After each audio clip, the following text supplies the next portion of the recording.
আচ্ছা ওটা হইছে তাই ফিরে নতুন রে হচ্ছে তাকে তো মানে কবে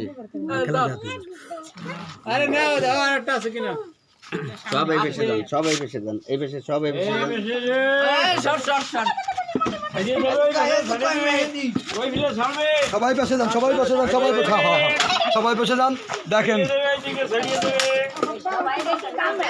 আমার বন্ধু আমরা আসছি সাতবারে আলফাডাঙ্গা ফরিদপুর দুইটা ঘর খুঁজে অনেক কষ্ট করে সাপটাকে উদ্ধার করেছি।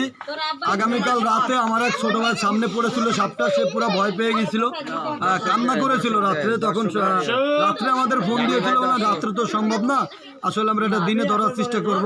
আমরা দিনে এসেছি সকাল 11টায় এসে, এখন বাজে 3টা। এখন আমরা সাপটাকে উদ্ধার করলাম এইমাত্র। দেখেন কি করেছে, প্রচুর দেখেন অনেক দর্শক ওই গ্রামের বাড়ি থেকে, তো প্রচুর দর্শক আছে এখানে, অনেক লোক সবাই দেখতেছে।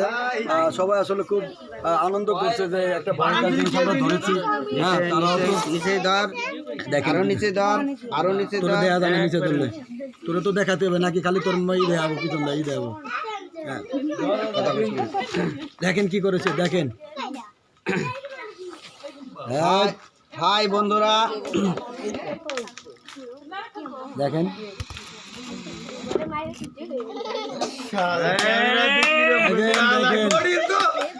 খেলা আছে।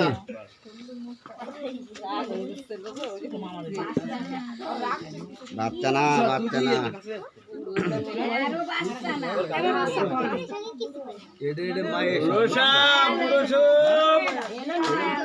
মায়েরা মদ দাদা হলে আর ওই কালার দুই কালার দেখছো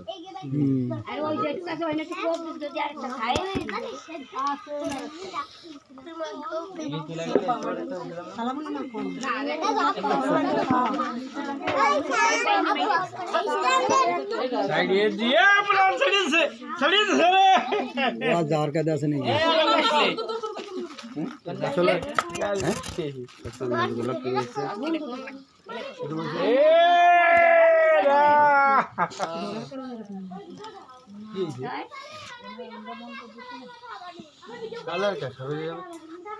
সাপটা আসলে এখন এত মানুষ দেখে পুরাই ভয়ে আছে। দর্শক গুলো আসলে প্রচুর মানুষ চিল্লাচিল্লি পাওয়া গেছে বাড়ির, পাওয়া গেছে।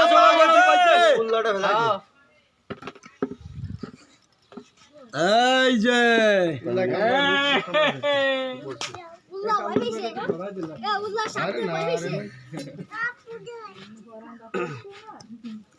খুব ভয়ে আছে। আমার মনে মদ্দাটা আছে ভাই, তুই ওইটার খোঁজ না। আরেকটাও থাকতে পারে, আমরা আবার একটু অভিযানে যাবো, ওখানে ধরবো। হ্যাঁ, ধরছি তো, তুই ধর। দেখেন কিভাবে তাজা সাপটা ধরে নিল, একদম দেখেন আমার বন্ধু সাপটা ধরেছে। অনেক কষ্ট হয়েছে, আমরা আসলে 3 ঘন্টা ধরে অভিযান, 3-4 ঘন্টা ধরে অভিযান করছি, খুব কষ্ট করেছি। কষ্টের ফল অবশ্যই পেয়ে গিয়েছি, লাস্টে আমরা ধরে নিয়েছি একদম। বন্ধুরা অনেক দর্শক আছে এখানে, দেখেন ও সাপটা ধরে নিয়েছে। আসলে যদি কোনো কোথাও আমাদের এই ফরিদপুর জেলায় যদি কেউ সাপ দেখেন, প্লিজ আমাদের বলবেন। আমার বন্ধু আছে হরেশ, একদম সে সবসময় সে চলে যাবে।